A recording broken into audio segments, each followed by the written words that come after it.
Hey, you fabulous bunch of people, welcome to Mood, the podcast that's here to sprinkle a little humour, drop some wisdom bombs, and occasionally let out a well-placed swear word or two. Mood, we're relatable as fuck. What episode is this, Lynette? 14. God damn. I know. Yeah, we're getting through them. Not bad, we are getting through them. Sheesh.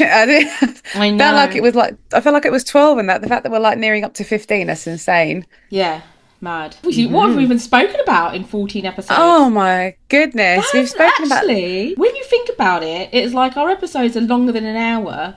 We've literally talked shit for like over 30, not shit, but you know what I mean? For like over 13 hours. But don't use that as the advert because we were like, fuck listening to that. We talk shit, guys. Good shit for 13 hours. Good shit. And you know what? I feel like we still have so much more to uncover. Honestly. As well, which is quite nice. So, and this one, we don't even have a plan for this one. We're just going to just talk wing it. Whatever. Raw. We're going to absolutely wing it. But, yeah. Raw dog. But yeah, we're going to raw dog it. But I actually did put together for once a couple of questions of would you rather, because as you know, I'm usually terrible at putting those together and you are so good at it. So I thought I'd ask you a couple instead. So would you rather, Lynette, snoop through your neighbour's drawers or your boss's desk? Oh, neighbour's drawers. Yeah, I feel like the same, right? Like I don't know if I'd want to go through my boss's locker because we have lockers at work. Interesting. No, yeah, definitely neighbour.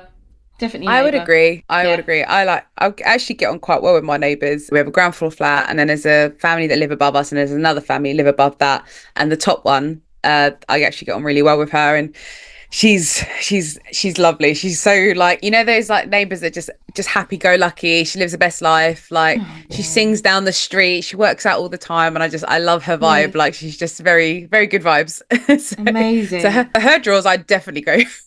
Yeah. Never know what's uncovering under there. Yeah, no, definitely. Yeah. Okay, right. This is a little bit similar to the one we asked Jamal, but it's kind of not as well. Would you rather have your browser history made public or your most embarrassing moment live streamed? I mean, the first one is, what is your most embarrassing moment? Let's start with that. Oh. I think we did. And would you this be right with it being live streamed? We did. We did this in the very, very. We did a similar thing with Jamal, but we did embarrassing moments in our very first pilot episode. For any of those that have followed us for 14 episodes, and if you remember way back when to January, bloody hell, I know it was January. January the 8th, I remember. I mean, shit, I don't even remember what your most embarrassing moment was. So. Yeah, it was. I remember yours. Mine even I don't remember mine. Mine was being on a Zoom call, one of the early ones, and yes, exactly. I do remember now. And then it was being on. I was on my phone, but it was one of those where, like, because we work from home, you can kind of just get up, shower, and then you're just at your desk, right? But I was kind of shower meeting, and then so I was holding my phone, and as I kind of went to put it down, the camera accidentally turned on, and I hadn't realised, and all I heard on the call was "oh," and I was like, "Fuck!" So I had to turn it. I turned the phone over, thinking, "What the fuck do I do?" And I just had to like work out how to leave the call without looking at the phone. But yeah, mortifying. No one has ever mentioned that. So would you be right with it being live streamed then? Like you basically naked, technically on screen. Oh my god, that or browser history. Yeah. Who's seeing the browser history? I mean, it gets made public so everyone can see your browser history. But then I suppose, like, does it matter? Because, like, do you know half of these people? I mean, it depends who sees your browsing. I mean, for me, I would say definitely my most embarrassing moment live streamed more than my browsing history. But yeah, sure. I think embarrassing moment. I think there's probably a lot more to uncover in browsing history than there would be from embarrassing moment. Oh, I have one more for you. Go on. What's your embarrassing moment? I want to see if it was the same one as the first one. I'm trying to think if there's anything more embarrassing that's happened since then. Sitting on the Bakerloo line, thinking that I was sitting on an empty seat and I was just sitting between two really skinny women who had their legs crossed on either side. So I was actually sitting on both their seats at the same time, and didn't realise for a good like 30 seconds, and then was mortified. So yeah, That's still, I think it's because the way I jumped up as well as soon as I realized is what the most embarrassing bit of it was, because it was just so awkward, and I was like hot sweaty in this big polka dot dress, like it really wasn't wasn't a vibe at all. So, yeah. Last one. Would you rather accidentally like your ex's old Instagram post or accidentally send them a thinking of you text? So fucking horrific. I would literally block and throw my phone away and pretend it never happened. I would rather die. So what was it? Like a post or send like them a post thinking by accident. Like a post by accident, I think. Because that's like you can cover that with, oh no you can't because you were probably stalking their page, but thinking of you, like there's thought in that. You can kind of a little bit get away with like, oh, I wasn't, there was someone else, my friend was, she as a joke was searching for you in like a post or something, I don't know. Yeah, but I would agree. Do you know what I think would be worse is like going onto your ex's new girlfriend's Instagram and then like liking one of her posts by accident? I think that's probably I think that's even, what, have you done that, mate? I was like block, I love it. Everything, and I was so annoyed because like I couldn't even stalk her anymore. So new account set up right away. So annoying. I was like, oh god, fucking me and my fat fingers. I've obviously looked, like if I've seen like an ex and they've got like a, you know, they settled down or whatever, I've obviously looked. You're just curious, but I haven't like, thankfully I've never gone to like anything or thing like that, but I think we've all done that and just kind of been like, oh, I wonder what they look like, especially when they look like you. I think it's even worse. Yes, like, I was gonna say that actually. I've noticed that a couple of friends, so a friend I've had, when she broke up with her boyfriend, she's like, oh, he's seeing this new girl, but she's like the spitting image of me. But I've noticed that with like a few people who I've known through like different relationships. I guess kind of you must have a type, but like it's mad. Like that's when it's so like close. It's like a bit too close. Too close. It's so difficult because it's like, if I think about guys I've been with in the past, if I was to put them all in a row, they don't look alike. Like they're totally different backgrounds, like everything. I think like one or two max. I think like it was kind of like, wasn't sure. Okay, now there's a trend. Like it's almost went like through a phase. Went through a phase. Now there's now that's the look she goes for. Like actually, the only similarity I would say with each of the guys is they've all kind of meaty guys. They're not like super skinnies. They've all got a bit of meat on them. So clearly, I like that. But yeah, it just, I think maybe the older I got, the less hair they got, the more tattoos they got, and then that's kind of it. I think for me, it's the same as you. It's like, so yeah, there was like a type, not a type, but it was like, oh, trying it out, like Asian guys, because I was Asian. And then it was like you said, then it kind of like clearly I found, it's like I clearly have a preference, but like I also didn't like, it's about personality to be at the end of the day. It's who I got 100%. On with, like who I vibed with as a person. Like if they're good looking or whatever, it's just an added bonus, really. Yeah, definitely a mix, but they've all got meat on and they're all like meaty. They were all meaty and muscly. Nothing. No, I don't. None of these skinny guys for me. Need someone who can handle me. To be fair, like I've been out with like skinny guys, like lean. I'd say more lean and stuff, but like my preference was always guys that were a bit more just like meaty. Yeah, love that. Nice. Love that for us. Speaking of that, which moves actually nicely on to it's not a would you rather, but it's one of the questions I had for you, is actually one from the sheet from the last episode. So I've just gone back to visit and I was like, oh, what could I use from there? So nice. If you had £1 for every for every person you kissed, what could you buy? Okay. Fuck, I feel like I need to put a list together of how many people I've kissed. Hang on. Oh, that's like literally my mind. No, not even. I think a really good takeaway. Like a good 3-courser with a couple of sides. I think it would be. Oh my god, I'm trying to think how many people I've kissed. All right, okay. So if I think about, hang on, I'd probably say 7, no. Oh shit, my microphone fainted in shock. No, I think kiss-wise, it's been about, I'd say probably like 20 to 25 people, maybe overall, like I've actually like kissed. But that's also including like dares and like spin the bottle back in the day. You know, I'm literally thinking about those. Yeah, exactly. So it's about 20 to 30, I would say. Okay. Yeah, I would say about that. I mean, the body count is like nowhere near that, but like the kiss count is high.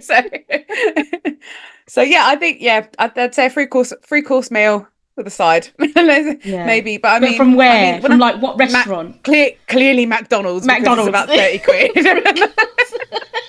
So I'm thinking couldn't like get Five Guys with that. No, exactly. So I'm thinking like a packet. Right, so 6 nuggets.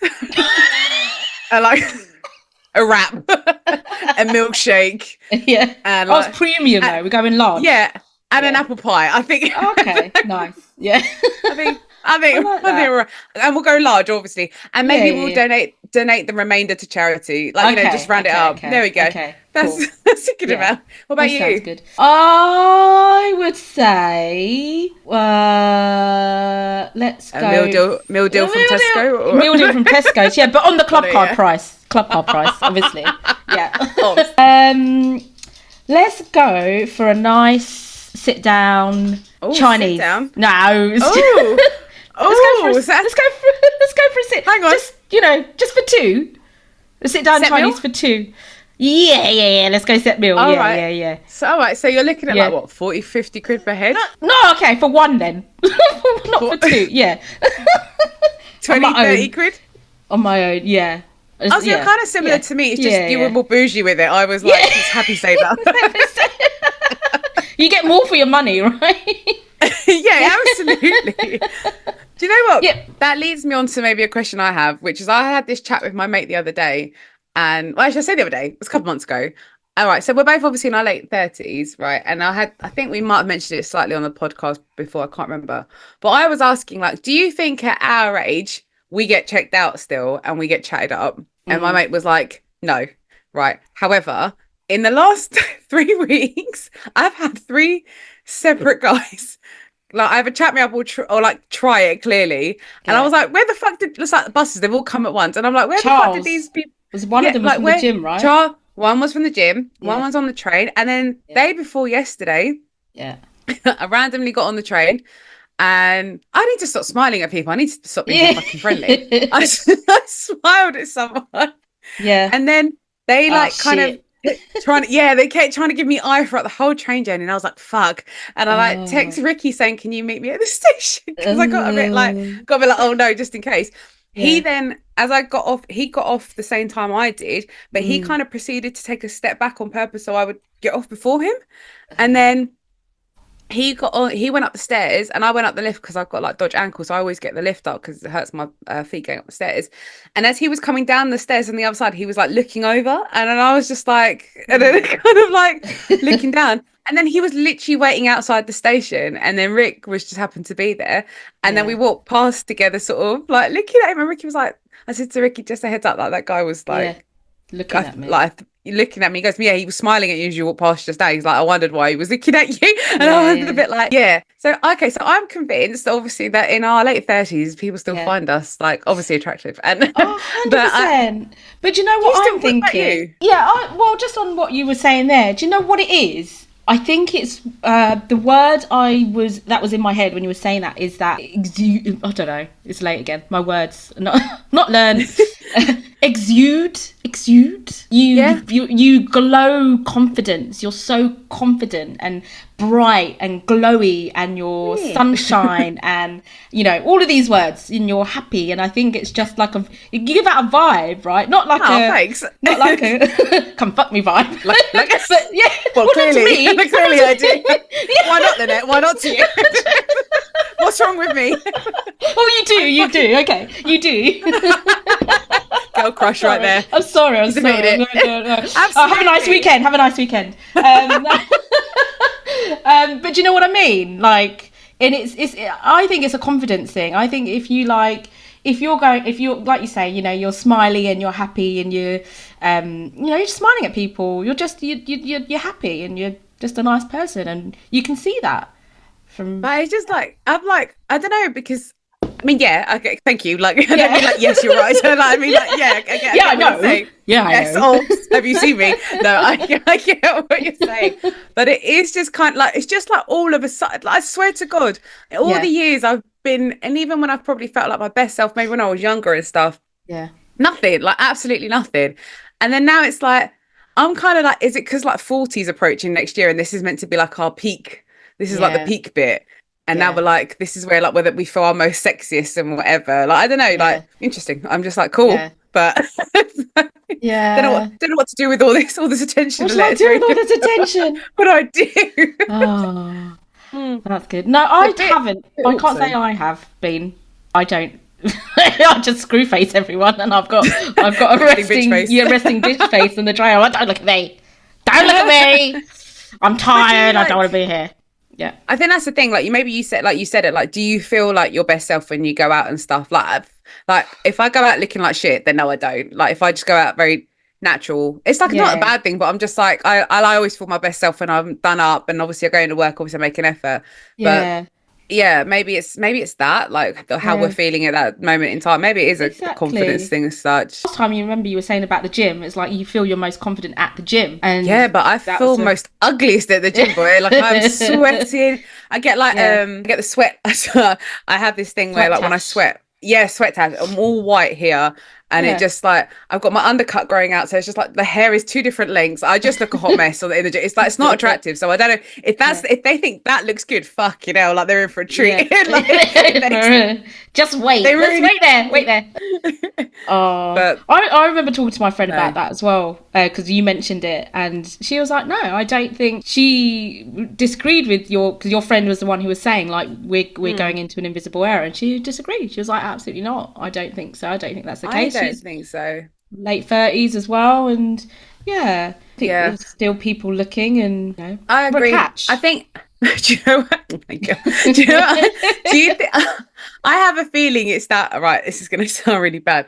Maybe it's that era of like our age group is that age now where maybe people are going into like getting divorced, starting again. Like maybe there's like more our age group kind of out there that's like new singles for like our age group, and there's like maybe I'll just try and chat that person up, or like the newly broken up people. I don't know, like what do you mean, our generation? Our generation who kind of maybe the group that kind of settled down early, like their early 20s.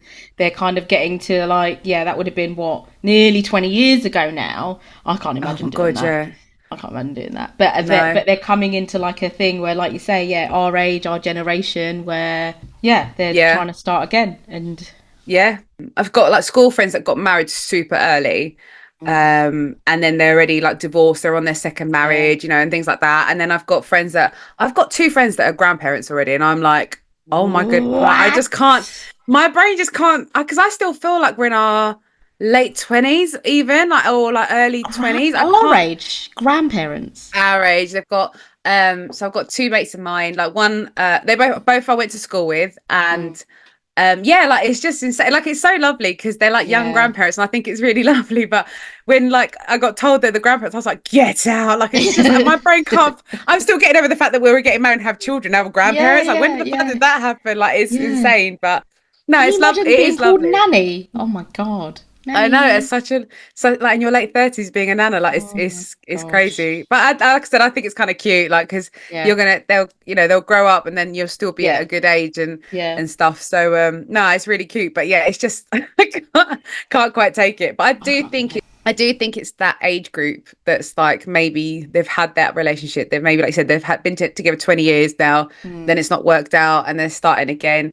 But then the thing is though, I don't know if like the maturity of people at our ages has changed in any way. Like, I see it a little bit like, if you've been in a relationship for that long and then you come out of it and then you're single again, I don't think you've had that chance yet.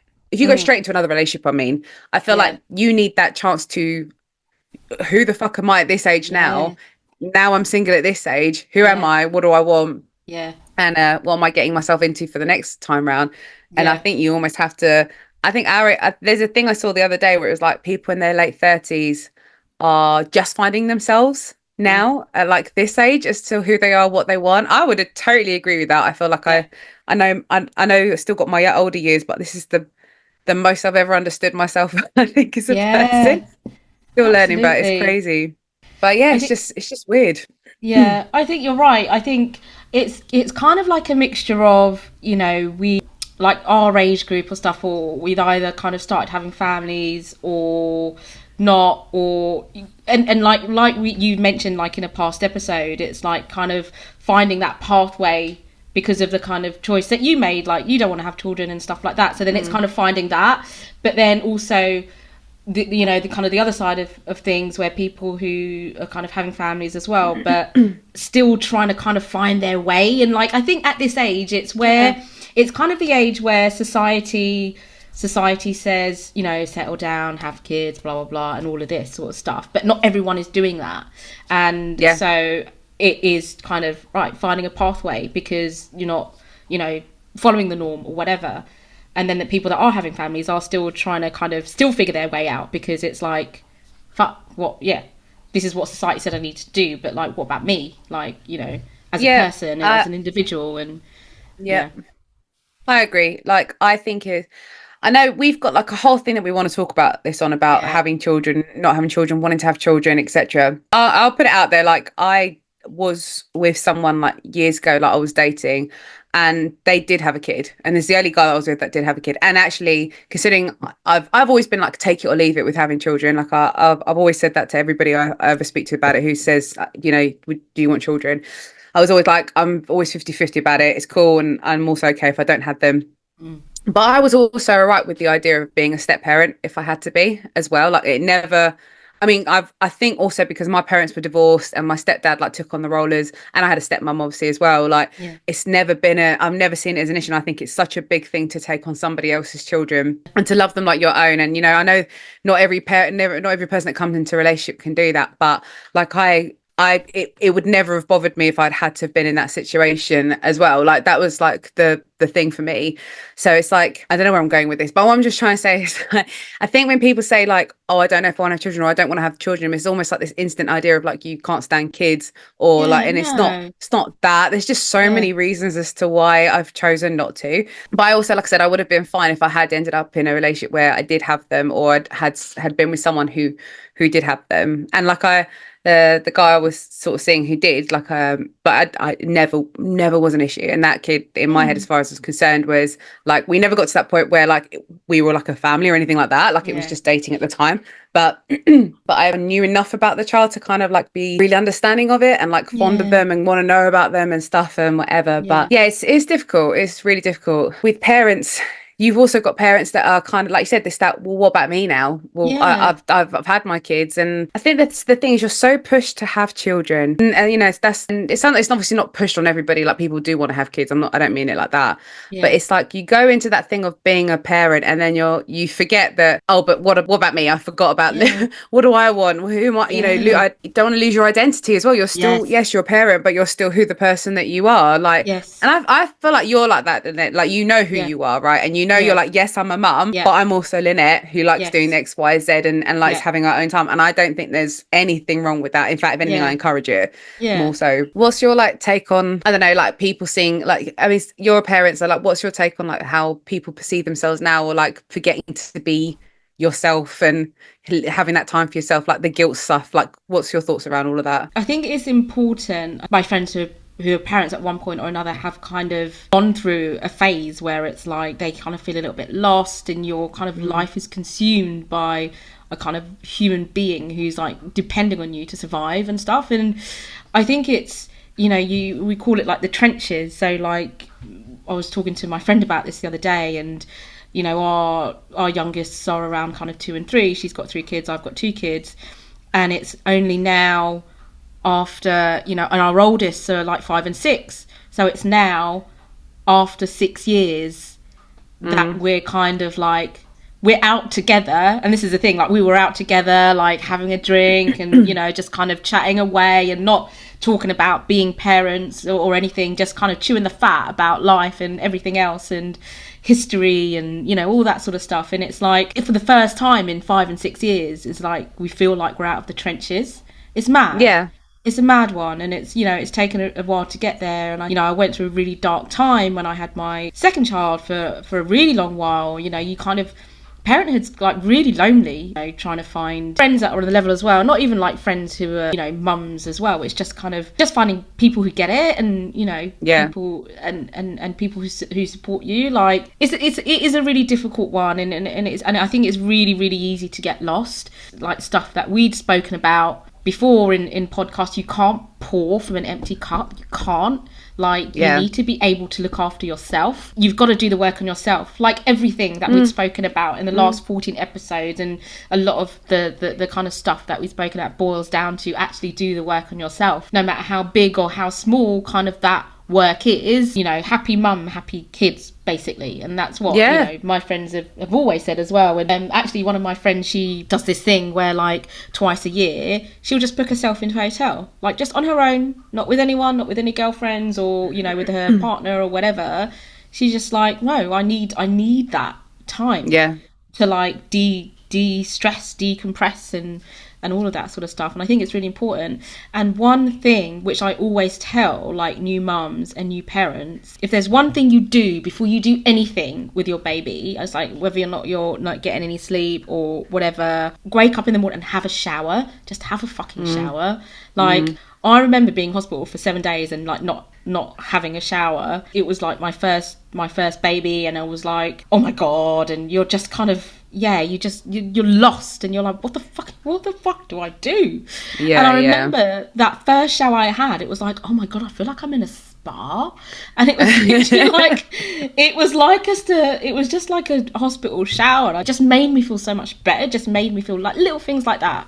I agree. I think it's like it's a form of self-care, isn't it? Just take care of yourself for a couple of minutes. It's nothing's gonna change in a couple of minutes. And like you said, you'll be a better parent because you'll be you're more set for the day, rather than rushing to try and do this, that, and this.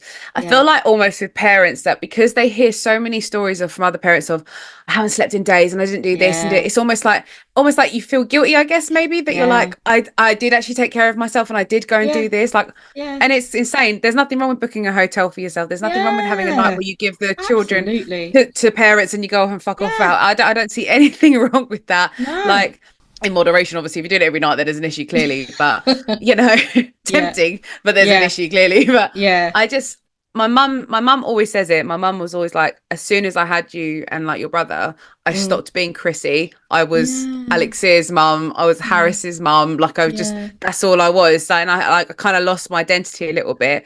And I think people just feel guilty for wanting to have themselves back a little bit. And that's the thing. It's like, I don't see anything wrong with that. And then also, like you said, about finding the right people.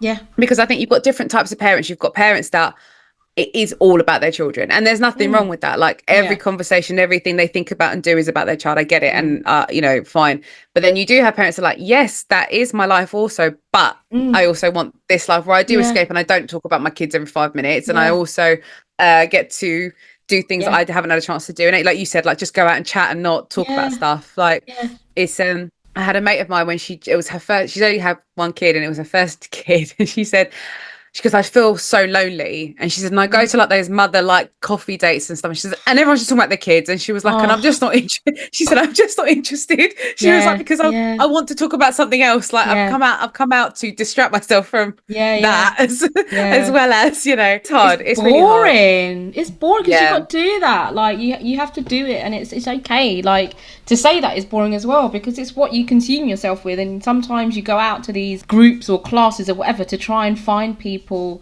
not to kind of talk about the same things that you've got to go through at home, but just to kind of find people who also just want to escape it, you know? Yeah. And I've got even friends that, like, so they've had like one child, right? And they've decided to not have another, and they're like, you know, one is more than enough for our family, and then, you know, we're fine. And then they feel guilty for saying they only want one. Like, I had someone say to me, I feel so guilty for saying that, and I was like, but who's telling you that you should have two? Like, it's if you can't manage it, can't afford it, you know, it's easier said than done. Well, like, just don't want to. Literally, or just don't want to. That's fine. Like, it's because I think it's because everything's so forced on us, right? Like, even when, like, oops, you meet somebody, when are you going to get married? You get engaged, when you're going to have a kid? Like, literally, I got engaged and was like, oh, you're having kids soon. You're like, can I get married first? Like, what the hell? Like, you know, like, calm the fuck down. And people saying, but you'd make such a great mum. And I'm like, yeah, I'm not saying I wouldn't, but it doesn't mean it's going to make me want to do it any more so. Do you know what I mean? Like, don't push your shit onto other people like that. If you want that for you, brilliant. But the other thing I will randomly say is, speaking as someone who doesn't have children, maybe someone will relate to this, maybe someone won't, right? I do want to hang out with my friends when they've got their kids with them. That doesn't bother me at all. And I think sometimes friends will then invite all their other friends with their kids.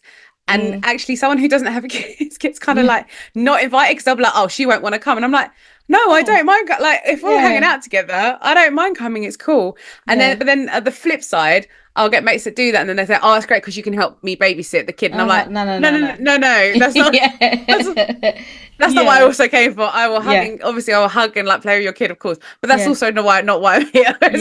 Like, it's I get so torn with like, I don't want to be left out, and at the same time, like, I don't mind being left out also.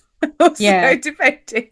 All I'm saying is, don't forget your friends who don't have children, because they want to be involved too. I love seeing my friends' kids growing up and stuff, and you know, like I want to be a part of that. Like, I love my friend. I love seeing their children like blossom and grow as well. And sometimes I want to be part of it, and sometimes you lot can do that on your own, and I don't need to be part of it. Like, it's all good. It's hard.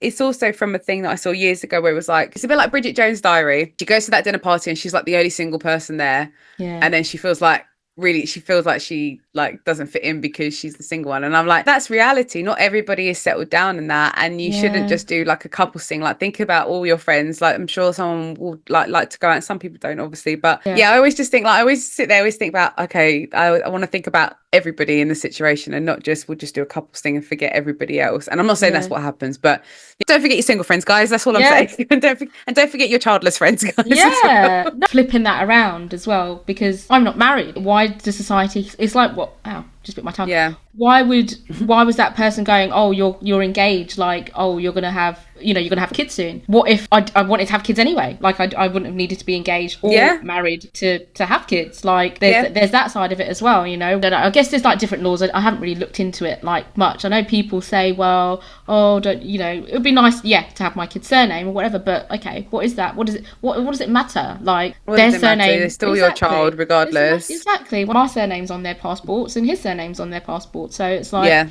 it's like that side of it as well. But my parents stopped asking me a long time ago when I was getting married. I don't think it matters. Like my mum obviously my mum and dad got married and obviously divorced. My mum's been with my stepdad for like, I say stepdad, he's not my stepdad. Like, he's my mum's boyfriend technically. Like, they've been together like 30 years. They never got engaged. They've never got married, and like they're happy like that. My mum said it's just a piece of paper. I don't want to do that all over again. And I am married, but like, it also didn't bother me if I didn't get married. I was quite, you know, like, I was quite happy. Again, piece of paper to me as far as I'm concerned. Like, it's nice to get.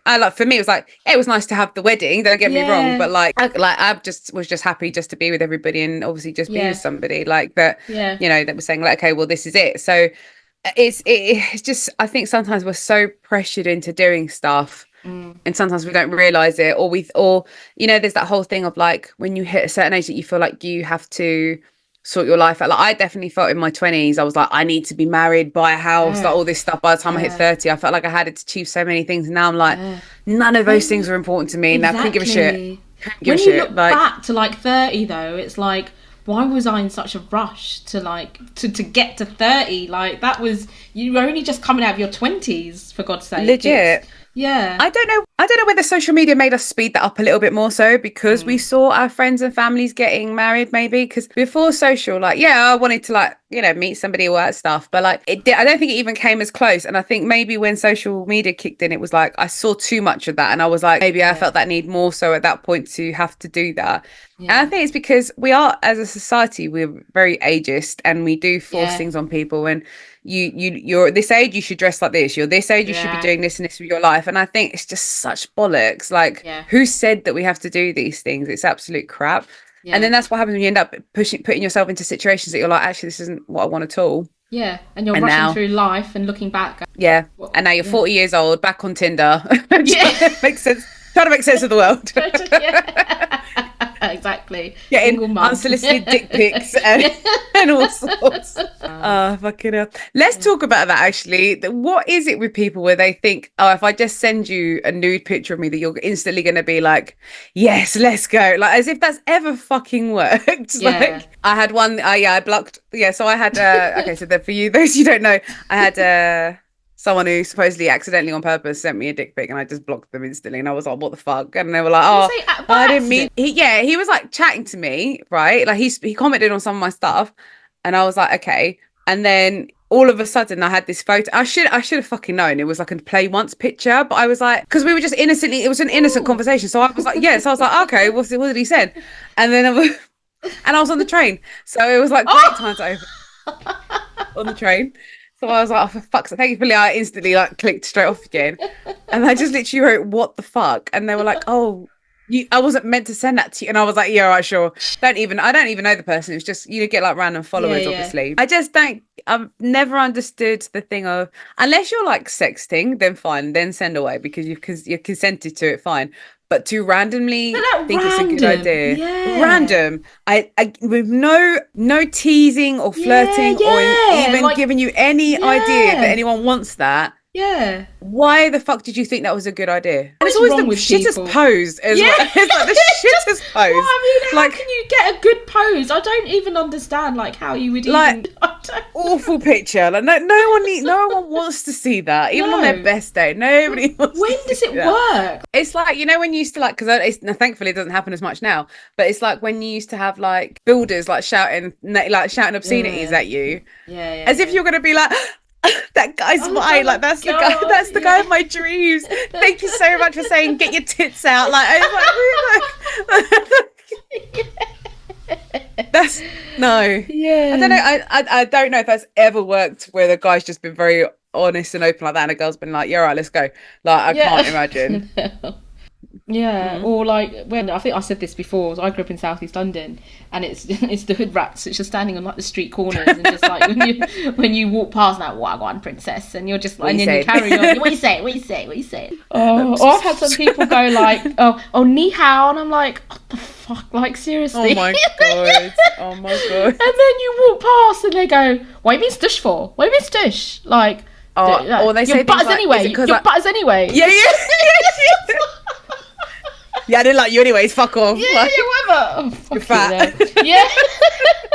Like, what the fuck? What's wrong with people? I can't remember if I've said it. I must have said it on the podcast we did with Jamal. Maybe I didn't. I can't remember. I had once where someone was trying to message me and they were literally being really inappropriate from the first message, right? And I was a bit like, fuck off. I just wasn't entertaining it. I just ignored it. Yeah. And then they were like, oh, you're fat anyways. And I was like, whatever. And I blocked it, right? And then they came on instantly with a second account and they tried to message again. And I was like, it's so interesting because then you wanted to fuck me a minute ago. Now all of a sudden I'm fat to you. And it was just like, and then he was like, what did he do with the second account then? He was like, oh, I've got another account, so I thought I'd message you again. It's like, fuck off. Do what? To do what? Like, you've been inappropriate. No, not even. He just wanted to try it even more. So it's like, you've just been inappropriate. Now you're offensive. Like, what?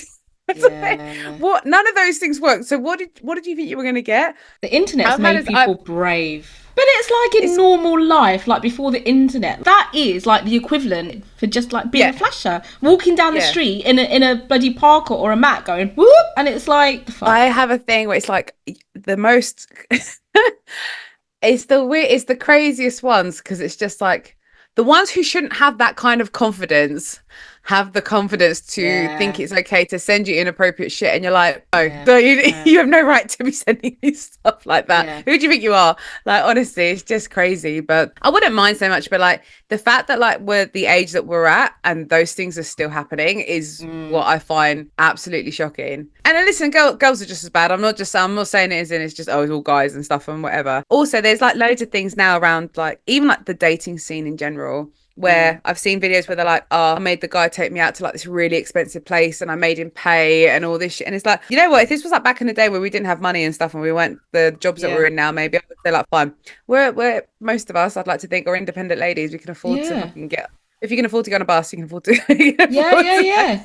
I don't know. I'm a bit old school. I like paying half if I can do, and like not expect somebody to pay for me. If they have done, like, obviously kind gesture, but then I feel like I owe them something after, and it's like, I don't know. And then what does it say about that person as well? Like, that's like you're relying on a man to, like, you know, pay for your dinner. Like you say, what happened to kind of being an independent woman? Yeah, of course, it's nice to kind of be treated on, but like if you're kind of like focusing in on, oh yeah, he paid for this, and you know, and all that, or like on the other side of things, I've seen like videos and clips where he's like, oh, and he didn't pay for dinner, or I had to pay for half, and like, yeah, I won't see him, or that was like a major red flag or whatever, and all that sort of shit. And it's like, what the fuck? I mean, I'm aware that we're treading on very like thin ice with this conversation, because I'm sure loads of people will come for us. Like, I think there's loads of different things about it, right? If someone wants to pay for you to take you out for dinner, that's fine, right? If you're taking the piss with what you're ordering, then I think that's not right.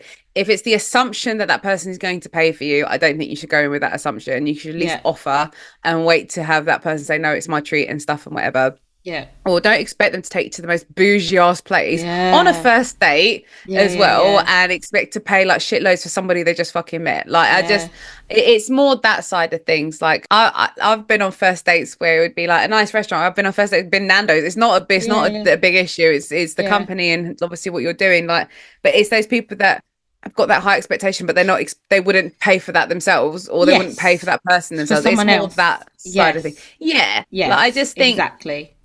For a first date, I just think that's too much effort for a first date. Like, I think I've noticed going for first date for dinner is quite a big one. Like, you're expected to sit with that person a good couple of hours, and for me, I think the best first date nowadays is a coffee. You can make or break coffee's the best one. Don't like drink half an hour coffee. That's it. Quick Done. drink gone. Like you, we'll order another coffee. Exactly. Absolutely. And it's daytime, so we can fuck off a bit. We can fuck off when we want to as well. Do you know what? If I was single again, fuck the dating scene. I think I just wouldn't even bother. Like, honestly, I think it's a tough world out there, and I think the maturity of it is still not quite there with some people as well. Like we said, like, I think they've come out, like we were saying, come out of relationships. I just think it's the best time to just actually focus on just you and not think about going straight into something else. Maybe wait a bit and then go in there. And then also, like, one of my cousins got divorced, and then she was dating, and she was saying it's just so difficult, the dating world at the moment. I was like, yeah, because you're in that age group now where it's like you've either got people that maybe haven't settled down and they're not planning to settle down, or they've just come out of a really big relationship and they probably don't know what like the next, like, you know, thing looks like for them.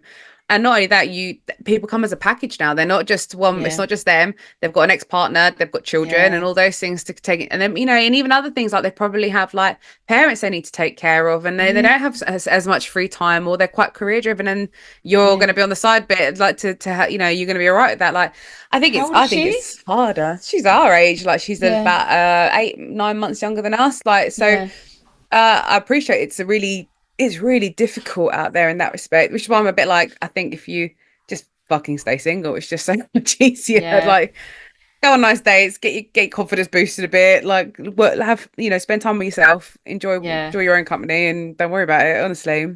When I hear about the date, it just seems so hard. I don't think I ever really fully embraced or like experienced the dating scene. I think before I met, no, it was just when I met Dave that all the Tinder, Hinges, Bumble, all of that sort of stuff came out. So I just had fun kind of playing on my friends while playing play Tinder. Yeah. No. Let me have a look. No, yes. Exactly. So I don't think I've had the privilege of all the fun. But then I just don't know. I don't know if I could mentally handle it. No, I think I've worked out the problem. This is my issue with it, right? I was saying the other day, all right, so we've been watching Friends, and I feel like Friends really glorified going on dates and having like the perfect relationship. Obviously that's what we grew up with, right? I so badly wanted to be Rachel when I was growing up. I absolutely adored her, and I was like, I just want to be like Rachel. And the whole dating thing was always just like, she like met guy after guy, and she went on dates, and they would all get like, especially like all of them, they'd be like getting dressed up and whatever, and there was whole romance thing, like the whole Ross and Rachel thing I like loved and all that. And I think painted in my head, it romanticized for me what I thought dating should be like. The reality of it was not that whatsoever. I think literally only 1-2 situations where I maybe experienced something slightly similar to that, but nowhere near. It'd be like 1 or 2 dates, someone didn't work out, and then that was it. Like, never saw him again. It was never like that longing for that person or anything like that. And I think that's what kind of smacked it. I think for I know growing up, I definitely had that thing of like, oh, you know, when you watch like American films and they're like going on a date, and it's just a whole like get ready moment and all that stuff. And, no, that's pick you up at 8. That like the idea of that, realistically, pick you up at 8. No, I don't know you, mate. I'll meet you. I will meet you somewhere, nowhere near where I live. And I will tell about 10 people. I will tell 10 people where I'm at. And have my phone my on location on. My location will be live. And I have an air tag in my shoe. And you're not taking me home. Like, that's unfortunately, which is really awful. That's the fucking reality of it. And I mean, maybe that is the problem, because it does romanticize it, that you do get into situations where you're like, you go on a date and you're like, oh fucking hell, this person is not actually who I thought they were. Like, it's just catfishing or something. Well, at the moment we don't have that problem, not for now anyway. Do you, I think you told us about a catfish, like, wasn't it a guy or something, and he was actually like 40, but he'd been putting, or was that something else? To be fair, no, he didn't. I didn't even know how old he was. Like, I can't, at the time when I was chatting to him, I didn't actually properly know how old he was. It's only when I went on like a coffee, thankfully it was a drink date, and I went on a date with him, and then I was like 17, 17, 18. And I knew how old he was. It wasn't like that. It's only when I met him, I was like, you actually are, like, you know, you're like, oh, it's you look like you're 40 something years old. Like, it wasn't, and I don't mean that in a horrible way. It just was like, you could clearly see there was an age difference between us, and I was just a bit like, I was so uncomfortable, and then I died not long after that. Thankfully I haven't, as far as I'm aware, been catfished. I just think it's such a dangerous game, and it's just not worth it. What's the point? Like, you're gonna get caught. You know what's really sad actually is my aunts in the Philippines. I think there's a couple, and like an old kind of friend of my dad's as well. These are like old 60s, 70s, women in their 60s, 70s, either widowed or single or whatever. You know, they're on Facebook. Like, Facebook is kind of like my dad's generation now, and you know, I think they're not on Instagram or TikTok or whatever. So Facebook is like their kind of, they do scroll on Facebook anyway. My dad was like, oh, so your aunt is like talking to someone online. He says that he's a doctor or whatever in the States, and that he wants to come and visit her in the Philippines, and he needs X amount in his bank for visa reasons or whatever. You know, these people are like preying on, these vulnerable women.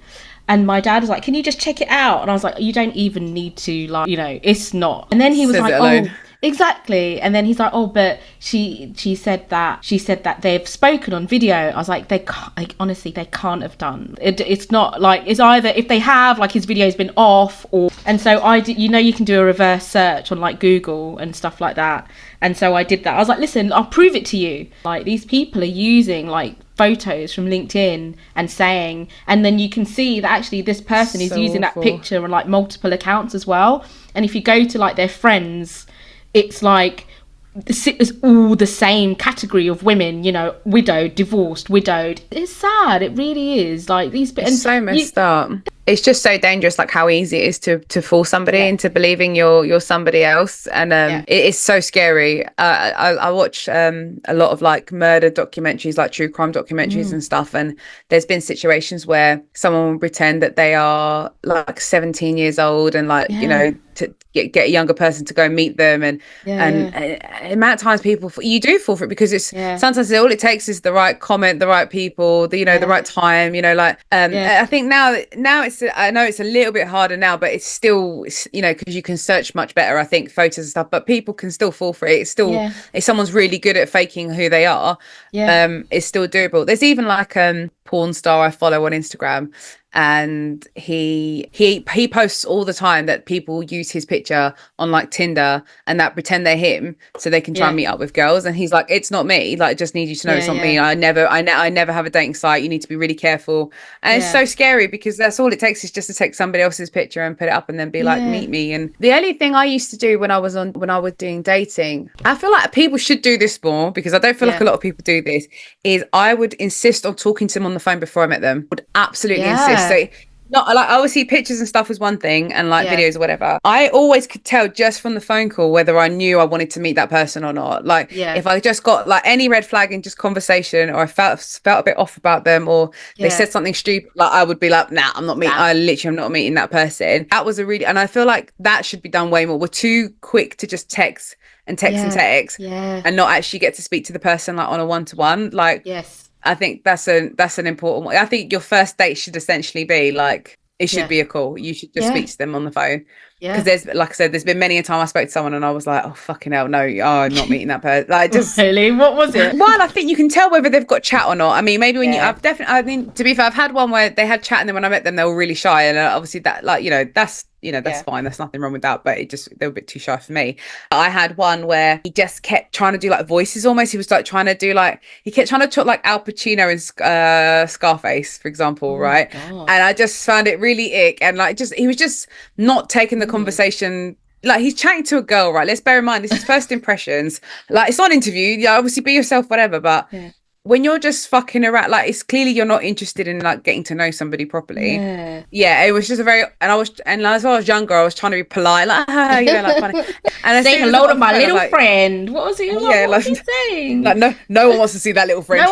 Like, I just was a bit like, no. I remember saying to Ricky, I said to Rick, can we talk on the phone first before we meet? And he shat himself because Rick's not good on phone. Like, he gets really stressed. And, but he was fine. Like, he just was really nervous. But I understood, like, even when I spoke to him, I could clock, like, okay, he's just nervous. Like, it's cool. It's not I don't get any like bad vibes from just chatting to him. And then there's some like I've spoken to and just chatted for ages, and you're like, actually, you're all right. I can go on a date with you. Like, it's not so bad. Like, well, I think we'll be okay. Because I think the worst is to go on a date and they just have nothing to say to each other as well. I had one date years ago. I don't know why, it really irks me. It's really stupid. We went on a date. The guy was like, what do you want to eat? Say like lasagna, whatever. And then when the waiter came, he ordered for me. And I don't know why. It really, because it shouldn't matter. I know that's like a really old school thing to do. It was like, I'll have the so-and-so, she'll have the blah, blah. But I was a bit did he order the lasagna though? He didn't go, she'll have the salmon. She's not having the lasagna. No, he ordered the lasagna, but I was a bit like, why couldn't I say, maybe I wanted a side, like maybe I changed my mind, like, ow. He didn't even say, like, you know when some people go, do you mind if I order for us? Like, you know when you've gone to a restaurant, for example, like, and you've never been there before, and that person's been, and they're like, do you mind if I order for us? This is the first time you saw them as well. First time I went on a date, and I was like, and I like I said, I know it's an old school thing to do. I was a bit like, okay. He's already ordered for me, fine. I guess I'm having lasagna. But like, would Rick order, like, now I guess it's different now, but like, would he order for, like, I just look across at Dave and go, oh, yeah, just have that chicken. You must be joking. Chicken. Rick's terrified to tell them anything. Like, I do. Do you order for Ricky? Literally, I think it's the other way around. He'll have the steak in red. No, actually, no, he does. So like, he will order for himself, obviously. I'm not that bad, but like, Rick isn't someone that will say, oh, excuse me, can we have the bill? I'll be like, can you get the bill? Or I'll just say, I'm like, can we have the bill, please? Like, I'm the dominant one in those situations. I take control in those situations. I think because I've just got so used to it. But Ricky would never. He'd never be like, yes, you'll have the. He'd never say that. Really? Never. Never ever. So was that the thing that kind of put you off that guy? Imagine he's like, now he's going, I went on this date and I really don't know what went wrong. And like, you're just like, I ordered them the offer and she just never called me again. What do you think it could be? To be fair, saying that, like, it went way further than that, obviously. So I can't really, it can't have been that bad because I slept with him in the end. So lasagna was good. But still, it's the principle. It's the principle. At least let me fucking offer. At least let me order my own fucking food. For God's sake, what was it, 1920s? Like, I can't. That's so funny. I had the broadband guy come round today. Oh yeah. Yeah, oh yeah, he did. Oh yeah. Install some fibre optic and oh yeah. Climbed up the pole and no, he did actually climb up the pole. Oh yeah. He what was fuck? Oh, made you blush now. What was I saying? No, that was it. Yeah. He comes round and he's like, oh yeah, so I can't drill through there because I'm gonna have to put that up there and put that down there and put that down there. I'm like, okay. And he's like, is there anywhere I can drill a hole? I was like, I don't know, like, you know, just maybe there by the window. I don't know. Anyway, oh yeah, and he was like, but I'm gonna have to, like, you know, pull the wire. Anyway, I called Dave. I don't know what the fuck. Like, it's really confusing me. I don't know. You need to come home and like, fuck am I gonna know? I don't know what he's talking about. I was like, can you just check he's put it in the right place? Anyway, so he comes back and I joke and I go, and he's like, I had a chat with him or whatever, and I was like, joked around and I was like, oh, you know, I had to check with the boss as a joke, and then the engineer was like, usually it's the other way round.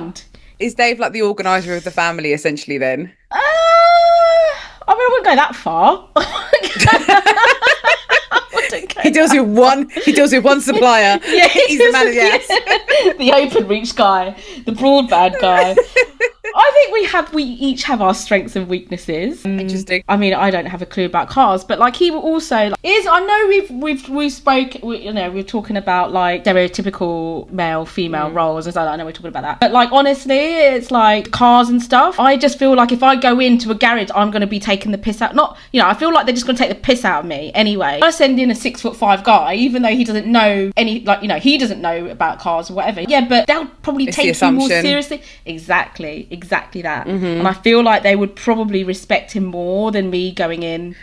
I'm like, because I've experienced that where it's like not even getting the car fixed. I know I told you this story, like going in with like we were getting our new car. Car salesman just wouldn't talk to me, and it was me that was asking all the questions, obviously. And like Rick was just like, yeah, sure, because I was like, don't make it big, that we'll take the car. Like, just let's at least see what he has to say first. And then Rick was like, yeah, sounds good. And I was like, fuck, like, I can't even like negotiate if I wanted to, because we showed too much interest, but he would not acknowledge me like at all. He just was like, and it was so frustrating. And then when we said about coming back to like check the car out, I couldn't come that day, and Rick was like, yeah, I'll come. And then he was like, the sales guy was literally like, oh, is she gonna let you out? And I was like, he can do whatever the fuck he wants. And I was like, mate, you're selling to both of us at the end of the day here. Like, it's both of us making the decision. It's not his money, it's our money. Like, you know, don't be a dick about it. And then the next time I went, he was like nice as pie, because I think I was just making it really obvious, like, you're taking the piss a little bit. But no, unfortunately, that really is a thing, and it's so fucking annoying. And sometimes you just got to play the game. I feel like maybe I should just go in and be like, I don't know, because I'm just a girl. Like, I don't know. What does this do? Like, like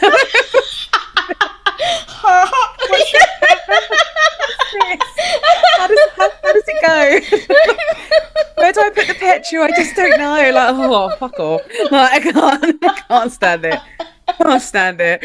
Fuck me. Like, I just can't do. I hate. I remember my stepdad. You know what as well? Like, I hate when people like. I mean, all right. I used to call my car a girl. Like, I used to be like, oh, I named her Lola Lipsy. That was her name. Lola Lipsy. Lola Lipsy. I know. Yeah, exactly. So we were meant to be Lynette. Yeah. But you know when people are like, oh yeah, she drives really well. Like, she's a right old good. And I'm like, it's a car. Like, it's a good car. Like, you don't need to don't need to do that. But my stepdad, I remember, like, it's my first car, and I said to him, oh, how do I can't remember. There was something I had to ask him about checking the oil or something like that. He doesn't say it to me. He turns to Rick and he's like, Rick, what you need to do? And I was like, no. Whoa. I was like, so, excuse me. I was like, sorry, it's my car. I was like, what do I need to do? I'm not, he doesn't need to tell me what to do. Like, what do I need to do to that car? And he was a bit like, oh, well, and I was like, why are you telling him? Like, if I break down or whatever, I'm going to need to fucking, like, don't do that shit. Like, honestly, I can't bear it. Like, don't do that thing of like, I don't know. Like, like, I don't know how to switch it on. Like, what is this? Shit.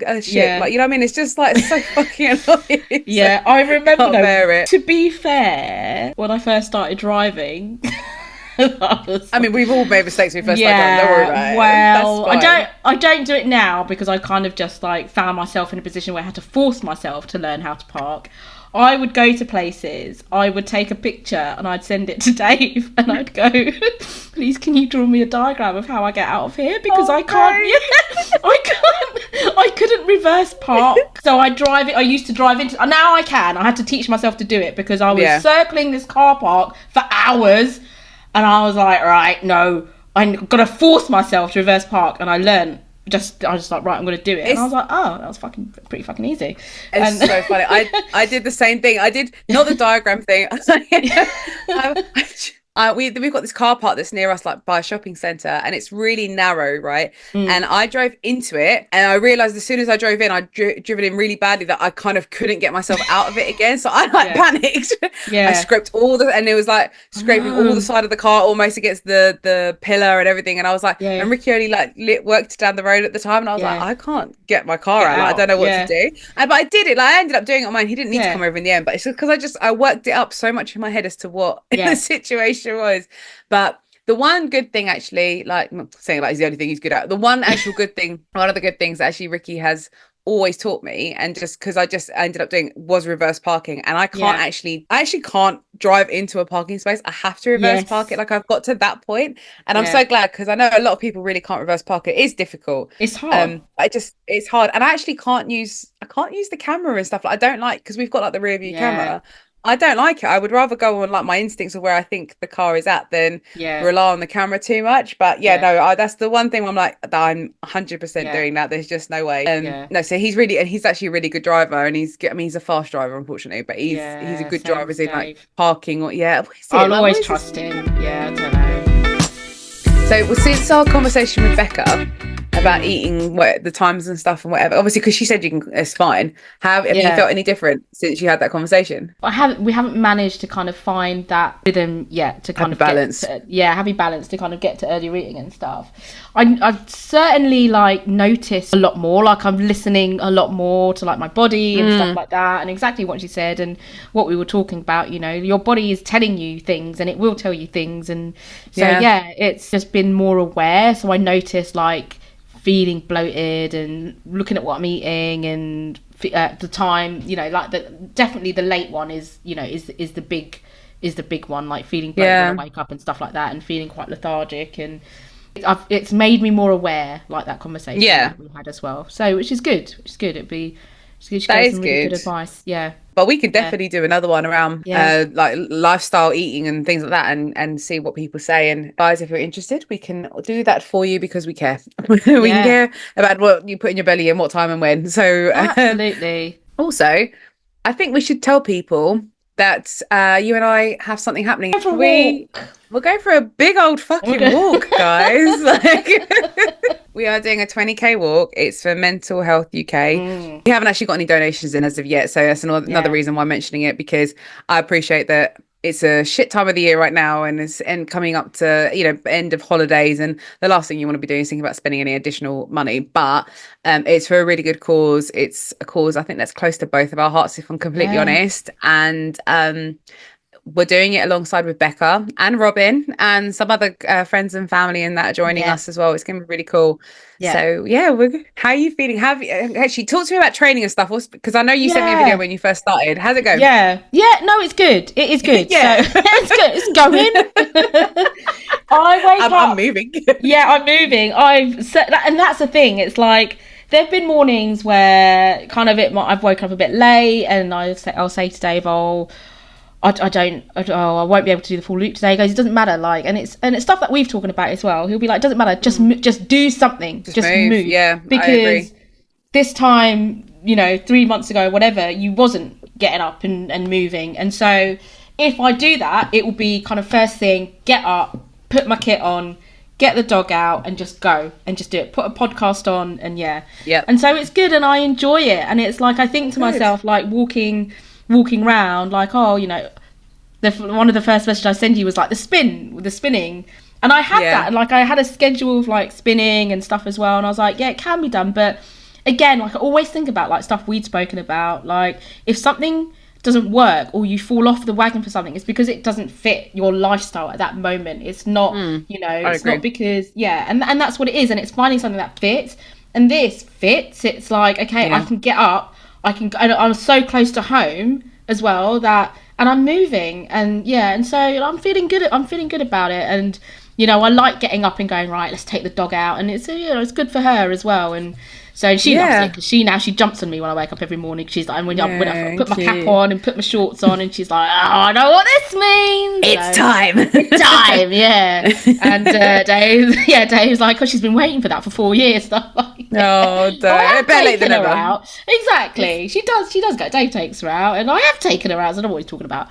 But no, it's good, and I am really, really looking forward to October. Actually, looking forward to doing the work, looking forward to like achieving something, doing this together as well, which is nice. It'll be really, really good. Very, very excited, and to say that, you know what, we fucking killed it. Like, we walked 20 kilometers, 4 hours. We did a whole 4-hour walk, so it's gonna be good. Excited. It's gonna be. So I did something similar like years ago. So this is a 12.4 mile walk, if you're wanting to know in miles what it is. And I did something really similar like years ago. It was 13.8, but I was nowhere like fitness wise, stamina wise, like than I would probably say now. It is scary now though, because I'm older, because it was about over 10 years ago. But it is. I know. I'm kind of like. I think the problem is it's because I know what to expect, and then I think the other problem is because I've forgotten what to expect. It's like I'm in that mindset at the moment. But we did a 2-hour walk, Becca and I, the other day, and I felt like it was really good. I didn't feel like, I think maybe the last half hour was a bit like, oh, I had like a moment, and then I felt actually when we got to the ending I was like, oh, I could actually have gone on longer. I felt okay. It's more mindset. It is definitely more mindset. Like, you have to talk to yourself and be like, you're good, you can carry on, you can do this, because it is difficult. But I'm excited. The worst thing I felt when I was doing it, when we did the big one years ago, was I had the nervous pee thing like the whole day. I couldn't stop going to the toilet, and then thankfully when we went for the walk I was fine. Like, and there was like stops where you could go toilet, but I think it's just I nervous peed like most of the day of just being it's pure nerves and anxiety. So I would say no caffeine that day. Maybe avoid the caffeine, because I think that was part of it as well. That's when I used to drink caffeine a lot more. So you just get nervous. Like, I feel like the nerves kind of kick in because you don't know what to expect. You're worried that you're not gonna.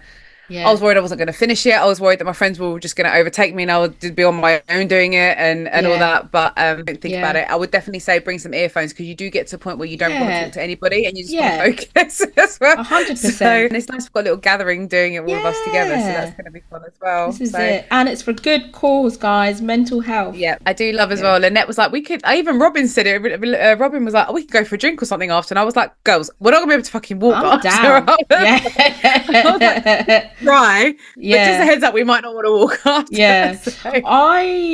So pre-kids, I tried to get into running and stuff. Oh yeah. So this is one of my fads. And it was another company. I remember they were like, oh, we're going to do a 1 mile run. Like, how far is 1 mile? To be fair, like, isn't that? But when you've not run, it's quite a long time. Like, and so I did that. And then a few months after that, I did a 5K. And then a few months after that, I did a 10K. And then I did like a 5K Tough Mudder. And then I had kids, and then it all went to shit. But basically, Is there a goal? Is there a goal to do that again? Like, is there a thing of maybe do that at some point? No, I don't know. No, I don't think so. I think not running, which is why I thought, the walk might be nice. Yeah, the walk would definitely be nice. Yeah, I did it, and I was kind of like, I'm a what do you call it? I'm a faddy. I'm faddy. I like. It was It was a. What's the word I'm looking for? It's not. Anyway, I did. It was a colour run, so I was like, oh, I'd do that. Do you know when they throw like colour powder at you and stuff like that? And it was 10K at Wembley, so I was like, oh, that sounds pretty cool. And then the other one I did was like a sound, they called it a sound run, and they kind of sold it as like there'll be like music blasting like throughout the run and stuff like that, and big speakers and stuff, and it wasn't really, but I did it anyway. So I did it for the fads. And obviously, I thought to try, obviously to try and get fit as well. Yeah, and so I did it. No, I get it. It's it's to challenge yourself, isn't it? To be like, oh, can I do that? Is this something I'd like doing? It's pushing yourself out of the comfort zone. For me, I always said I would never do something like this again. I was like, nope. And then when you messaged about it, I was a bit like, maybe. And then I made the mistake of putting it into the Thrive group, and everyone was like, you need to do this. Anna was like, you're doing it. And I was like, I guess I'm doing it. Okay, fine. And then Becca was like, I'll do it with you. Like, we can do it together. So I was like, smashing. And then I think that was at the point where you had suggested, but you weren't sure whether you were 100% doing it as well. And then all of a sudden you were like, yeah, actually, I'll do it. And then like we had other people coming in. So I was like, amazing. Like, it's going to be really good. For me, it's the challenge of, okay, well, I'm older, and actually, fuck it. Let's just see what I can push myself to do it. You can only try, right? At the end of the day, and go for it. I I have a challenge for us actually that I was thinking about. I'm doing it for myself anyways because I want to do it. Obviously I'm 39 coming up in a couple of months, and I want to put a list of things that I would like to achieve by the time I'm 40. Maybe that's something we could both do together when we get nearer to our, like, whatever age, when we like hit nearing 40, we could like both do something like that. But because like my mate was saying the other day, like we were just talking about birthdays and stuff, and I was like, do you know what, like obviously I want to celebrate. I don't not want to celebrate, but I actually want to put together a plan of things I'd like to do by the time I'm 40, and then just throw it out there and be like, who's down for trying to do this? And then just kind of do that for the year. It's almost like celebrate the whole year, but with actually things I want to achieve as well. 40 before 40 or something. It's basically that. I mean, the only one I can think of at the moment. Oh, it's two things actually. I want to learn how to ride a bicycle because I actually don't know how to ride a bike. Get you on a bike. I know. And I really want to ride a horse. I've never been able to do that. Like, just never had the opportunity to go on a horse and do horse riding. I'll probably hate it, but I really want to want to do it. And then I'll have to think of the other stuff. But yeah, that's basically. Let's do it. I wanted to make the whole year like exciting and do something like that instead. So yeah, the bike thing. I don't know if this is good advice. But do they still have Boris bikes? I think they're good to learn on because they're like they're heavy and they're quite safe. I guess they're made to be like safe on the road. So maybe is that your nice way of saying they'll hold my weight really well? No. No, not at all. I see what you're saying. I just think they're like safe. That's what I mean. I don't know. I wouldn't know what. I get it. I wouldn't know what bike. Like, you wouldn't buy a bike, right? Unless you own one. So yeah, you'd start with like the public bikes, I guess. I don't know. Is it just, I don't know if it's just me, but I feel like the seat, I just feel like is way too high for like the ratio where right? And I've got a big ass. Like, I don't understand. Like, I feel I don't understand how people sit on bikes, because I feel like I would literally be bent over on the bike. Like, I can't understand unless you get those ones, you know, like the lady kind of style bikes where like with the big handlebars. I'll have to ride one of those. There's just no way that I'll like be able to ride a normal bicycle. Have you tried? Have you been on a bike? I've only ever like tried once when I was like young. Like, I'd say maybe when I was like 8, 9, and then maybe again when I was maybe like an early teenager. I've never done it again since. I'm just shit on wheels in general. Like, I can't. I can't ice skate. I can't roller skate. I can't skateboard. Like, I could drive. That's literally it. And I can't fucking cycle, and it's so annoying. Like, it's one of those things I'm like, I just want to be able to do it. I think I would enjoy it, but then also slightly worried about damaging, because apparently you damage your nerve endings in your lady parts if you cycle too much, and I'm just not down for that. Just like, priorities. That's not exactly. Cycling's not the one. It's probably just designed for guys to sit on it more than it's the usual thing. But like, half these things are designed. Is it though? Even that. Like, I don't. Well, isn't that thing where guys have had? I've read it. What is it? Like, there's a thing where if guys sit on bicycles too long, like, it kind of pushes everything up inside them a little. It's like goes the other, like, faces the other. Like, I've read some horror stories of people cycling for too long, and they've just not why can't it just be a comfortable seat? Like, what is that seat about? Put it on the list. I'm trying to think what one of mine would be on the list. I don't know. Who knows? What was your second? Ride a horse. Ride a horse. Yeah. Do you know what it is? It's because where I used to live years ago, my stepdad and I, we used to always see, there was like a park obviously nearby, and like a little farmyard bit, and there was like these stables, and they did horse riding.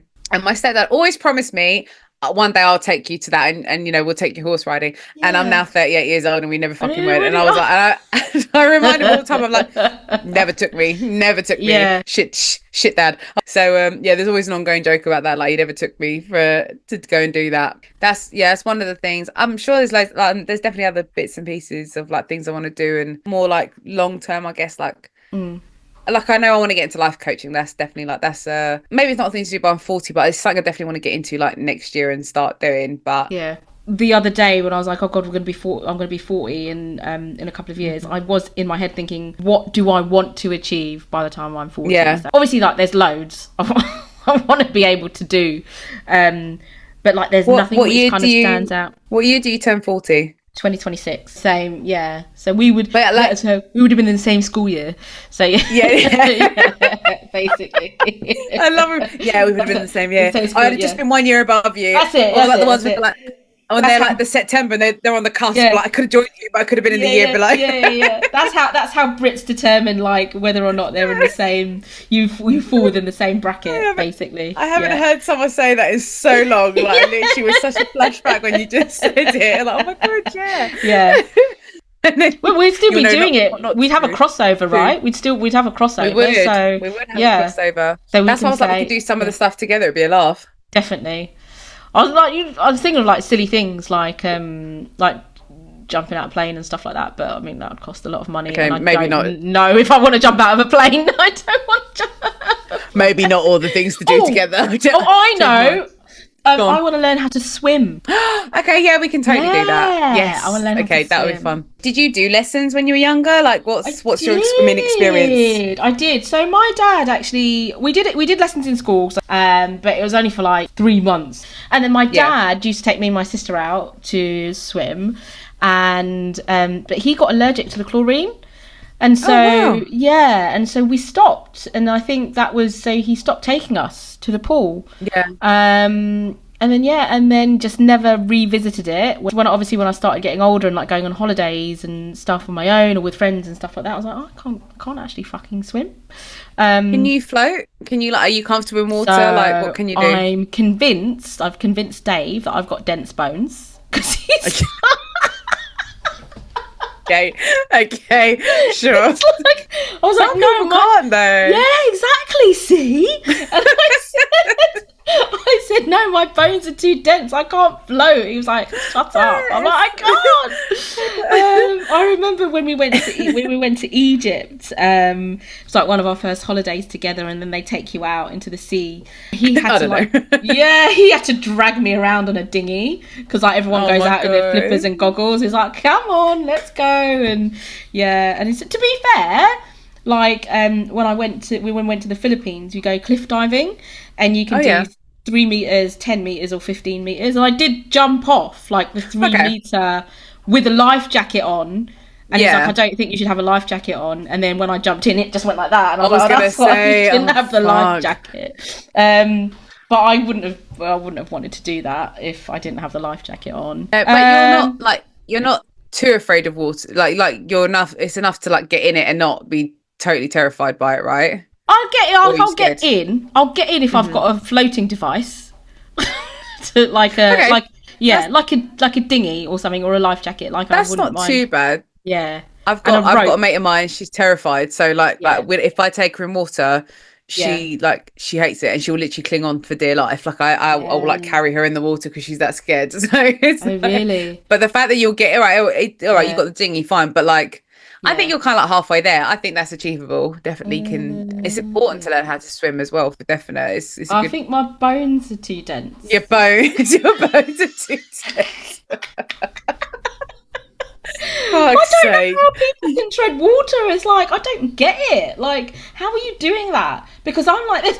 How are you looking? How are people like doing this and like floating? Like I can't. Like I will sink. So if you get in the water, are you just moving your hands, or are you moving your hands and your feet? Both, but I just feel like I'm just going like this. Sounds like you're panicking in it as well. That's probably not helpful with your dense bones. The things you come out with. No, I do know some people that just really struggle to float. Like you hold them and you'll be like, now float, and they just like lead. Drop. The thing I can't do with water, which is really annoying, like my brother, if he swims, he can go underwater and like let all his breath out, and he will like stay under the water. Yeah, whereas like I just float, like I just rise to the top, and I'm like, why can't I sit? I'm like a bloody rubber dinghy, like I just don't go down. As long as I'm in the water with you, then literally you'll be fine. You push me down, I'll just pop back up again. Like I swear to God, it's it's weird. Like, honestly, Yeah. it's the fucking worst. Oh. The kids will learn to swim before I will probably learn to swim. Like, they're on their way. Yeah, And that's good though. I don't want the three of them out, like, on holiday, and I'm just kind of, like, sitting on the side going, can someone let me in? Like, Milo, can you let me in? Can you hold me? Just sinking with you. Just sinking with your dead bones.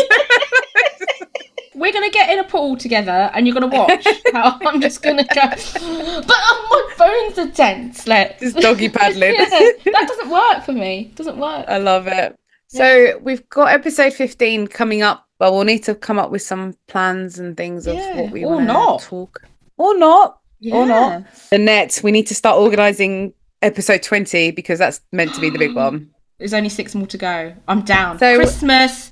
Episode 20, yes, Christmas special. Christmassy girl as well. So Christmas special, guys. Episode 20. You won't want to miss it. We don't know why yet, but you won't want to. But we're not going to want to miss it either. We're not going to want to miss it. Yeah. I think a Christmas one would be really fun. And I reckon you should open the podcast with the Mariah Carey because that's how I know it's Christmas. That's how I know. Just the fair enough. Yeah. Okay. They're so funny. There's a video. It's so old, but I always laugh every time. There's a girl where she's like, the music's coming back. It's like the da da da da da. She's like, "Don't make me sing. I don't want to sing. Like, why don't?" And then she's like, like go straight into it, like, every time. Like me, I don't want to sing. I have to find its energy. No, don't make me. Every time. But anyways, on that note, we will call it a day. Now. But yeah, no, it's been good. Do you know what? I'm just trying to. You know what's awkward? I'm trying to find like the leave button. Trying to find the leave button. I know you. Look at you. Yeah, so it's not like okay, right. Panicking, scram. Yeah, because when you go bye, and then you just like. Bye. It's like on the team. It's like on the team. Oh, so awkward. Bye. You're like, but you can get off the call. You're the only one left on there with the call. God. Where the fuck is this leave button? God. Love it. Anyways, right. Actual goodbye. Yeah, and you. Goodbye, have you found the leave button? Or are you looking for the leave button now? Are you? So it's not. Yeah, I found it again, just so you know. Nights. No. Well, I will speak to you tomorrow, my love. Speak to you Take soon. care. Love ya. Bye. Bye. Love you. Bye. Mood. We're relatable as fuck.